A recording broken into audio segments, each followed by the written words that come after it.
Yes, what's happening, people? And it's not very often Chelsea get a wake up celebrating an 8-0 victory. Yes, they scored 8 goals. I don't care if it was Noah. 8 goals is incredible. Before we get into this video, I am getting a new bathroom put in, so if you hear any loud bangs, that's exactly what it is. But considering Chelsea put 8 past Noah, make sure you hit the like button, hit the subscribe button if you already haven't done so. And look, the game, it wasn't about the win because it was inevitable Chelsea were going to win. Noah couldn't even afford a flight over to Stamford Bridge, so they had to take a 55-hour bus journey. I think we could have put on a flight for them, show some hospitality at least. That being said, this Noah side, the majority of the players have got part-time jobs. I understand people saying it's only Noah. I get it.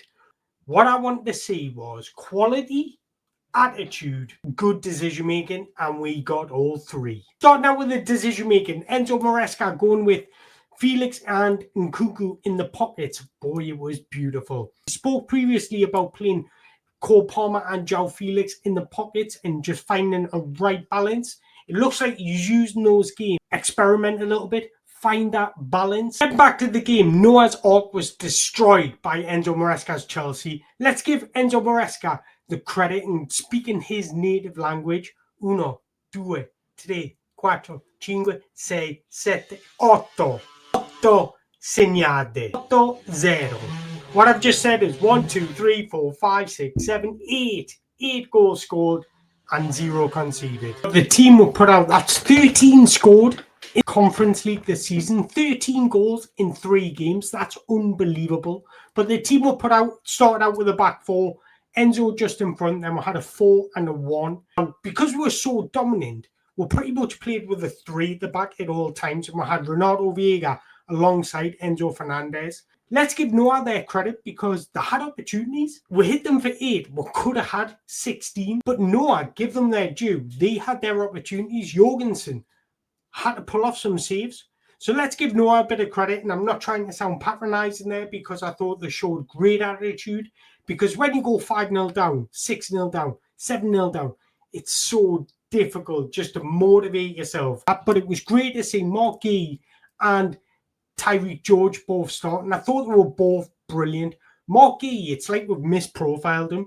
He's like he's a bull in a china shop. He's a bull when he sees red. He just absolutely relentless pressure, and that's exactly what I wanted to see because it's so easy coming up against a team like Noah and just going through the motions, knowing that you're going to win the game. But when you've got that hunger, when you've got that fight, when you've got that determination, that's exactly what I wanted to see from this selection of players. I'm not going to call it the A team and the B team. I'm just going to call it the selection of players that he decided to play with today because there shouldn't be an A team and a B team. But it all started with Tosin and a brilliant header, and it's good to see we're scoring from corners because I think we haven't scored from a corner in the Premier League from the opening day of the season. But Tosin, great header, great leap, great direction, great accuracy in the 12th minute. And then we went 2-0 up in the 13th minute. And I thought the way Mark Gahey showed his composure and took that goal was brilliant. I thought he was exceptional tonight. His pressing, his hold-up play, his link-up play was very, very good. And again, you can say, oh, well, it's only Noah, but you've still got to make the right decisions. You've still got to have that bit of quality about you, really put them to the sword. There's so many positives to talk about. I don't know where to start. Enzo Fernandez, hat-trick of assists in 24 minutes.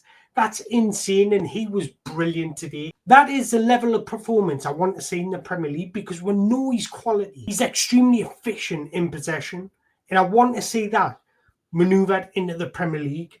And then we're seeing Disasi get on the score sheet again from a corner. I think if Balashil had scored, I would have just went to bed. That was it. I was done. Had those 3 scoring on the same night, I wouldn't have coped. And then João Felix made it 4. I thought João Felix was fantastic last night. 2 goals and an assist. And then his partner by side him, Christopher Nkunku, with 2 goals and an assist as well. So if Cole Palmer is missing against Arsenal, I don't think he will be, but if he is, Enzo Maresca has got a good headache on which player to start. For me personally, I saw a little bit more from João Felix, a little bit more showing for the ball, finding pockets of space, that bit of quality to knit everything together from João Felix. So if it was my choice and Cole Palmer is missing, I'd start João Felix. But I thought he was brilliant. He took his goal brilliantly. His goal came from Mark Gay pressing the ball, winning the ball back, pressing up high, winning the ball back, and then we're forced for a turnover. We're in on goal in an instant. And his goal was delightful. A little dink over the keeper. Ooh, I love that. Misha with the goal of the night. We've seen that technique from somewhere, haven't we? You know what? Misha took his goal brilliantly. I thought it was a wonderful finish in the top corner. But do you know what impressed me the most out of anything about Misha? And it's the first time I've really seen him do this. And I think this has put his decision-making on another level. I'm not saying it's top, but it's improving. There was a moment in the first half where he came short in his own half to receive the ball. Now, as the ball was arriving, he checked his shoulder. That's all I want to see from him. Because that little scan of his shoulder is great awareness, and that allows you to plan your next movement. And we haven't seen that from Misha. Everything's been off the cuff. But it looks like Enzo Maresca's drilling that into him. Check his shoulders. Look who's around you. See if there's any pressure coming to pressure the ball. If not, you receive it on the half turn. If there is, you get a hold of it and make sure you hold on to the ball. That's all I want to see from Misha, because if he does the simple things right, the game comes naturally to him. Then João Felix gets his second, and it's half-time. We're 6-0 up at half-time. We haven't even got into gear 3. I keep on referring back to it. On a game like today, you've got to continue making the right decisions, because it would be so easy for someone to collect the ball, try and take on 5 or 6 players before trying to hit it in the top corner. That's not what we wanted to see out of today. It was about building those partnerships, building that continuity of chemistry, and making the right decisions. Now, getting on to Tyreek George on the other side, I've spoken a lot about Misha. I thought Tyreek George was brilliant. Positive, fearful, direct, good manipulation of the ball on his starting debut. I thought he was extremely bright and positive.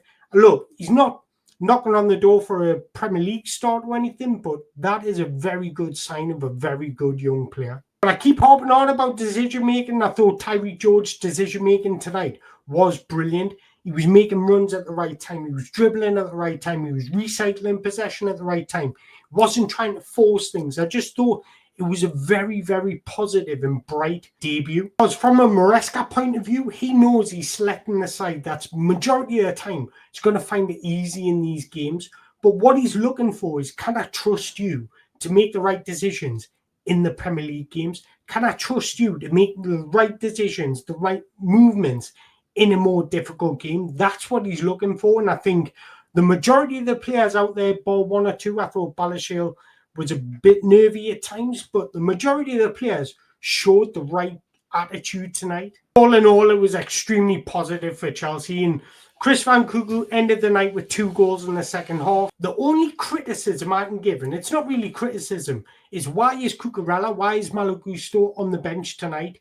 We could have had Kane O'Dyer or Washington or anybody out there, the academy, on the bench tonight, and they could have gathered some minutes. But it was good to see Johnny Chukwuemeka come on. It was good to see Raksaki come on for his debut. Brilliant. The 2 of them had a chance to get on the score sheet as well later on, so that would have been another positive. But look, Chelsea fans, we've got a bigger test on the weekend, no doubt. Arsenal are in town, but I thought tonight, you know what, kind of fault the players, because they showed the right attitude against a weakened side, let's be honest. But again, I'm not trying to sound patronising. I thought Noah showed great attitude as well. This was their moment, because this is their biggest moment in their careers. Going to Stamford Bridge against Chelsea is a moment that they didn't expect. So this is their biggest moment. They would have took a lot of pride in being on that pitch. And that's a beautiful thing. This is what football's all about. But look, this has made me excited for the weekend. And I'm going to be posting a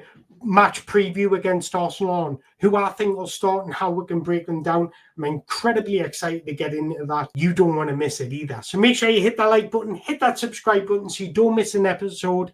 Once again, ciao for now. Thank you very much for watching.